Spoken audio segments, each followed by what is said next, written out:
Rappelons-le, avait été marqué donc par un changement d'arbitre, une demande du Maroc acceptée par la Confédération africaine de football. Donc péno non sifflé en faveur du Cameroun, est-ce le fait du match? Oui, nous répond Grégory Schneider.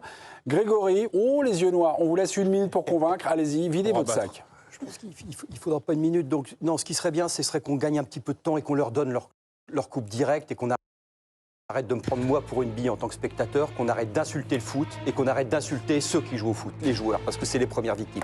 Ce que j'ai vu ce soir est invraisemblable. T'as un défenseur marocain qui met le coude dans la gueule du gars, l'arbitre dit rien.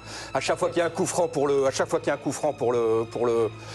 Cameroun, le Marocain se met à 1 mètre pour empêcher de jouer vite. Il a jamais fait le ménage. Et il y a évidemment ce fameux penalty. Bon, là, ça s'est vu. Regardez bien l'attitude de l'arbitre. Il est ennuyé parce qu'il sent bien qu'il s'est passé quelque chose.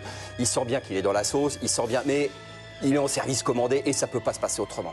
Donc on va arrêter de nous prendre pour des billes, on va arrêter de dire c'est la CAN, c'est ceci, c'est cela. C'est pas la CAN, c'est la Reine des Neiges en fait. C'est un Disney. Donc ils vont la gagner à la fin, on n'a qu'à leur filer direct et arrêter de cautionner cette parodie de foot et surtout d'insulter le jeu et les mecs qui le font vivre. Parce que ça, c'est pas possible. Que ce soit des Camerounais, des Croates, des Marocains, c'est pas possible. Aujourd'hui, c'est tombé sur le Cameroun.